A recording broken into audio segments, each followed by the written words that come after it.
Yeah, Devon, they're staying warm there in Alaska.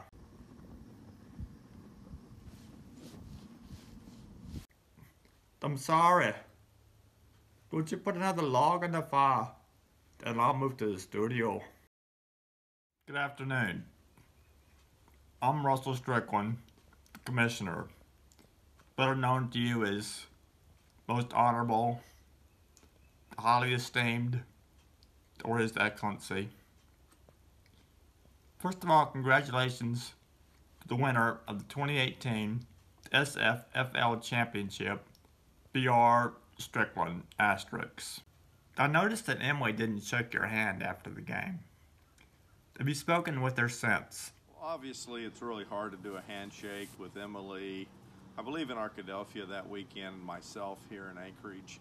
So while she did not necessarily shake my hand, she did send me an email congratulating me, and of course that will be something that I will cherish forever.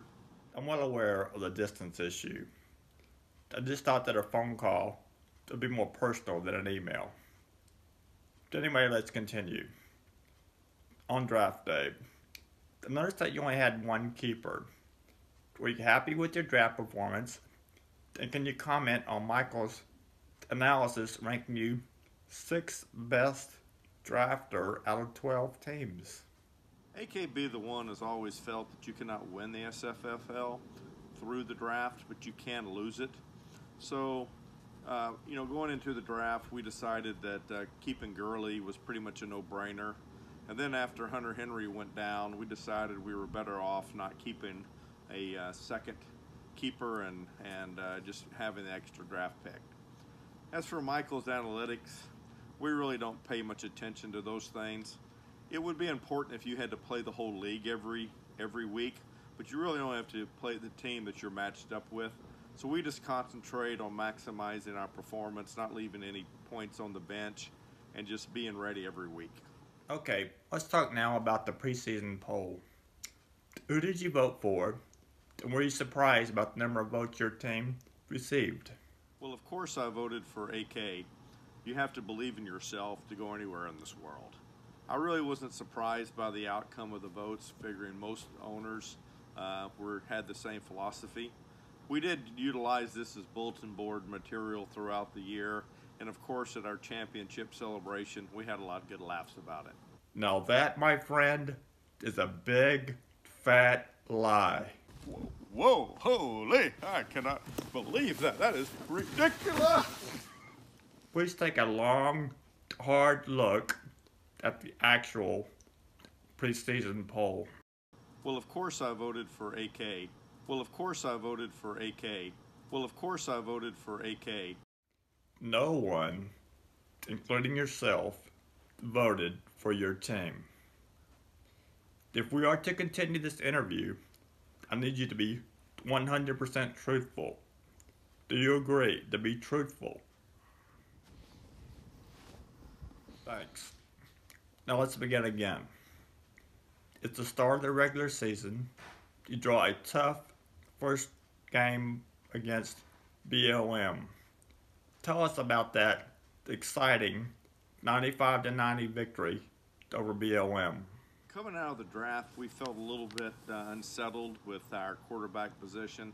Primarily Carson Wentz, who we drafted relatively high, was not going to be playing. So we picked up Tyron Taylor that weekend and gave him the start. He responded by giving us 22 points, and so it was a great opening season win. Anytime you can beat the returning champion, it gives your team a lot of confidence. Of course, as owners, we were aware that BLM was under some controversy regarding the draft, which may have had them a little bit concerned about their possible consequences. So therefore, we looked at it as a good win, but one that we didn't dwell on. Time to move on to the next opponent. Yeah, BLM was pretty distracted. I don't think he fully recovered until after the big announcement.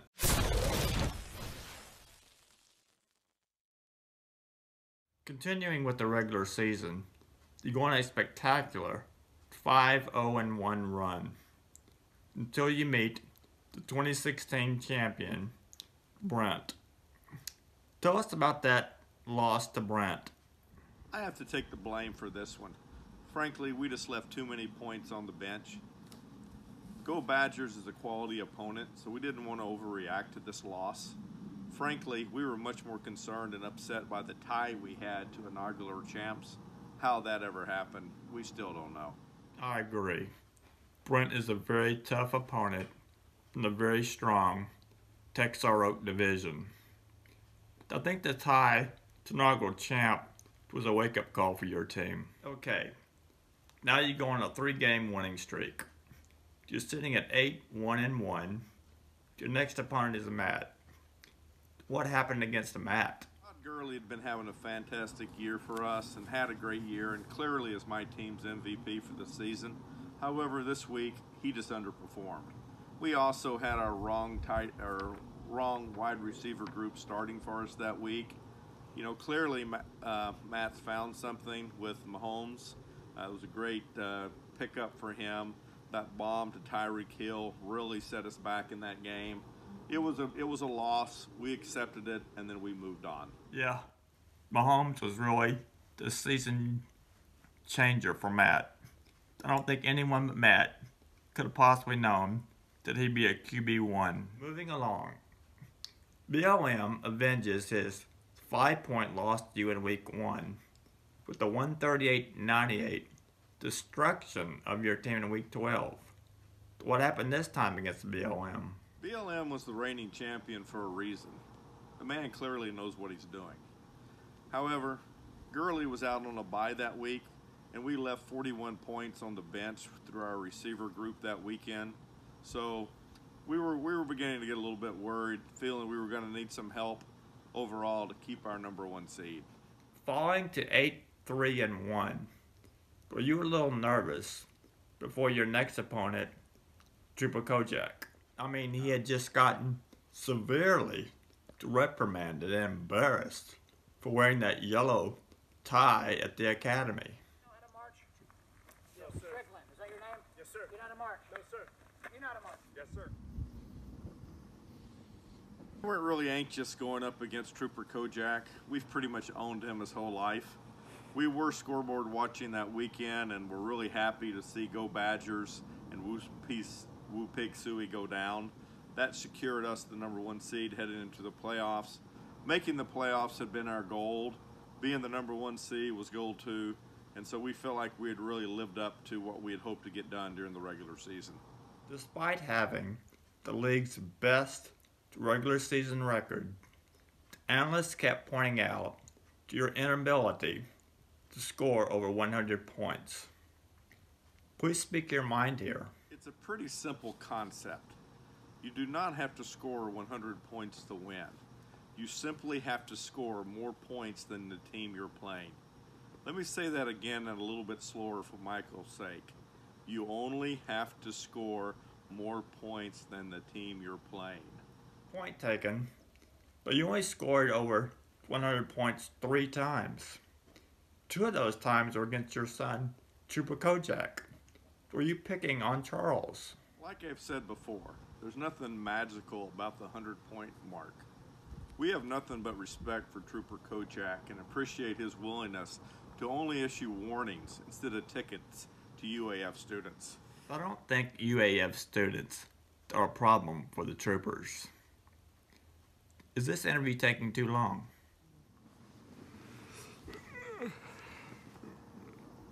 I'm sorry. Just a few more questions. Okay. It's the start of the championship playoffs. Even though you receive a bye, did you watch any first round games? We watched the scoreboard some that week. We were really curious to know who we would be matched up with in the semifinals. Frankly, we weren't that surprised to see how easily just the facts dominated BQMW. Great game. Clearly the better team won. Yeah, JTFM just owned BQMW this year.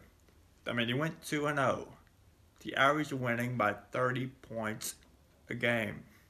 I mean, wow. It's about how you were able to somehow get a win over JTFM. Well, Starting Dak Prescott over Matt Ryan could have been fatal for us. Fortunately, our kicker responded by picking up 22 points that weekend. Just the facts, ma'am, is a well-coached, well-run organization. And so we felt like we got a little lucky to get by them. So we were happy, we felt blessed, and it was time to move on to the championship round. I'm not going to argue at all about your comments concerning JTFM. Just a classy owner. Okay, now, tell us about that exciting win over a tenacious WPS in the championship game. Well, going into the week, both teams were dealing with the injury bug. WPS was going to be without their quarterback, Cam, and our MVP, Todd Gurley, was listed as questionable all week. So I knew there was going to have to be some key pickups throughout the week. We looked at trying to strengthen our position that week and picked up the San Francisco running back after debating picking up C.J. Anderson, and that ultimately was not the right move as he got hurt in the first quarter and only got us 2 points. However, we did pick up McGuire, who we started in the flex position. He responded in his only game for us this year by scoring 20 points. That would prove to be critical. Then, watching that game, it was back and forth all night. I'll never forget that moment when Russell Wilson threw the bomb that Baldwin caught on the 1 foot line, and then I'm screaming, give it to Carsons, and sure enough they did. He powers in for the game winner for Seattle and for ourselves. Great win, I'll never forget it. Fortunately, I also got to share it with the entire member of our family as we were watching that play sitting around the dinner table. It's great to live on Alaska Standard Time. You have to imagine WPS was owning quarterback snake, anyone but Carson. You know, she was very frustrated. Did you purposely violate the SFFL rule 2014-12-48.9, paragraph B? On the advice of legal counsel, I invoke my right against self-incrimination as granted by the Fifth Amendment of the United States Constitution, and therefore will not be answering that question. This was a serious violation by not playing with a full roster. But did you agree with her demands of an asterisk? Let me replay that video clip. I've decided after thoughtful consideration that I'm not going to pursue this penalty violation, even though it was extremely unfair. I have one condition, however, that must be met for me to completely drop this issue, and that is that an asterisk will be placed on Uncle Billy's name on the Little Russ Trophy, and that is a requirement. Is that true? Do you still fully agree with her demand?